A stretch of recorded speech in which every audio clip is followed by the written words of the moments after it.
আজকের গল্প হচ্ছে হারানো হার। মক্কায় এক যুবক বাস করত, পরহেজগার, আল্লাহভীরু, তবে খুবই গরিব।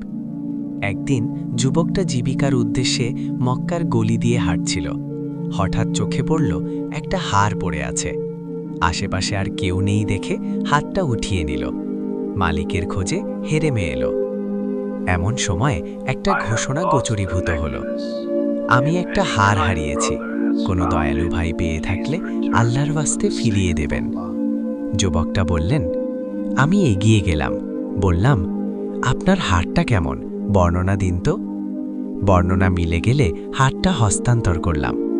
আশ্চর্য হয়ে গেলাম, লোকটা হারখানা নিয়ে টু শব্দও করল না, সোজা গটগট করে হেঁটে চলে গেল, সামান্য ধন্যবাদটুকুও না। আমি আল্লাহর কাছে বললাম, ইয়া আল্লাহ, আমি যদি এই সামান্য কাজটুকু আপনাকে সন্তুষ্ট করার জন্যই করে থাকি, আপনি আমার জন্য এর চেয়েও ভালো প্রতিদান জমা করে রাখুন, আমিন। এরপর আমি রুজি রোজগারের উদ্দেশ্যে জাহাজে চড়ে বসলাম। তাকদীরের এমনই লিখন, জাহাজ পড়ল ঝড়ের কবলে। পুরো জাহাজ ভেঙে চুরমুচুর হয়ে গেল। হাতের কাছে যে যা পেল ওটা ধরেই ভেসে রইল। আমিও ভাসতে ভাসতে একটা দ্বীপে গিয়ে উঠলাম। ওখানে দেখলাম একটা মসজিদ। মন খুশি হয়ে উঠল। মসজিদে গিয়ে নামাজ আদায় করলাম।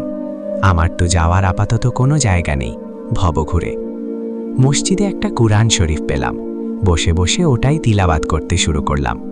আমাকে কুরআনখানা পড়তে দেখে সবাই আমাকে চারপাশ থেকে ঘিরে ধরল।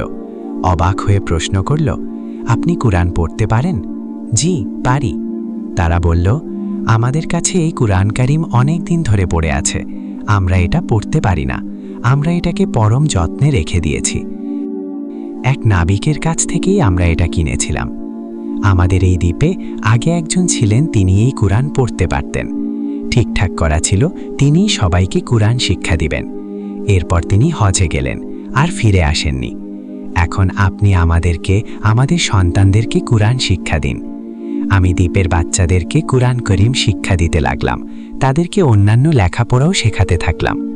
কিছুদিন পর এলাকার মুরব্বীরা বললেন, আমাদের এলাকায় একজন ইয়াতিম মেয়ে আছে, সর্বগুণে গুণান্বিতা, আপনি কি তাকে বিয়ে করতে রাজি হবেন? আমার কোনো আপত্তি নেই। আমাদের বিয়ে হয়ে গেল। বাসর রাতে স্ত্রীর সাথে আমার প্রথম দেখা।